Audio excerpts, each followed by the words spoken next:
Film the Kerala story को लेकर खूब बवाल हो रहा है। फिल्म में उन महिलाओं की कहानी दिखाने का दावा किया गया है जिन्होंने इस्लाम कबूल किया और फिर इराक और सीरिया जाकर आतंकी संगठन ISIS ज्वाइन कर लिया। द केरला स्टोरी को लेकर इन दिनों पूरे देश में बवाल मचा हुआ है। वामपंथी ब्रिगेड पूरे दमखम के साथ इसे फर्जी करार करने की कोशिशों में लगा हुआ है। इस वीडियो में हम आपको उन तथ्यों से परिचित कराएंगे जिससे ये स्पष्ट हो जाता है कि केरला स्टोरी की कहानी कहीं से भी फर्जी नहीं है।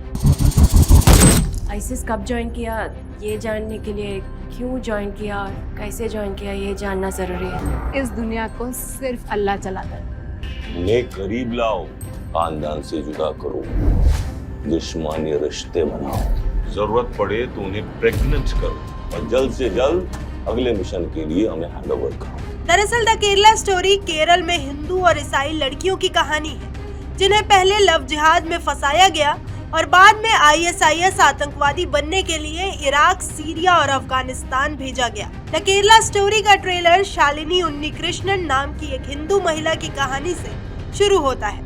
ये किरदार अदा शर्मा द्वारा निभाया गया है। शालिनी अपने 4 अन्य दोस्तों के साथ रह रही हैं।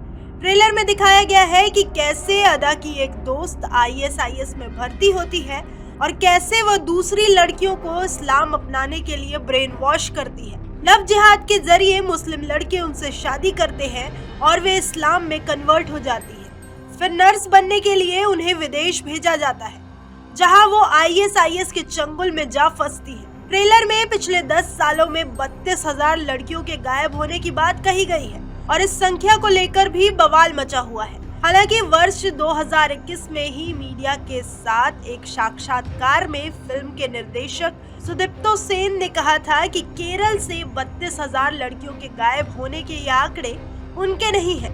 वह राज्य के पूर्व मुख्यमंत्री ओमन चांडी के साथ अपनी बातचीत के आधार पर केरल में हिंदू और ईसाई लड़कियों के 32,000 जबरन धर्मांतरण की संख्या तक पहुंचे। सेन के अनुसार ओमन चांडी ने कहा था कि हर साल लगभग 2,800 से 3,200 लड़कियां इस्लाम अपना रही हैं। इस तरह 10 साल में ये संख्या 32,000 तक पहुंच गई। किसी भी जायज या नाजायज वजह से घटनाएं दबी रह जाए और कालांतर में जब किसी सही या गलत कारणवश उजागर होती है या की जाती है तो विवादों का होना तो लाजमी है। ऐसे में उस पूरी घटना को ही प्रोपेगेंडा बता दिया जाता है। द कश्मीर फाइल्स के साथ भी ऐसा ही हुआ और खूब विरोध हुआ, सवाल खड़े किए गए और अब ऐसा ही द केरला स्टोरी के साथ भी होता दिखाई दे रहा है। हालांकि ट्रेलर से इतर हम देखें तो केरल से ऐसी कई रिपोर्ट्स पहले भी सामने आ चुकी है और पहले भी ऐसे मामलों को लेकर सवाल उठ चुके हैं, लेकिन अभी तक इस मुद्दे पर इतने वृहद स्तर पर बातचीत नहीं हुई थी और इस मुद्दे पर अभी तक फिल्म भी नहीं बनी थी। ऐसे में बवाल मचना लाजमी है। एक और केरल भारत का सबसे पढ़ा लिखा राज्य है, वहीं दूसरी ओर केरल में धर्म परिवर्तन की घटनाएं, वामपंथियों की उग्रता, राष्ट्रवादियों की हत्याएं जैसी तमाम चीजें आम बात है।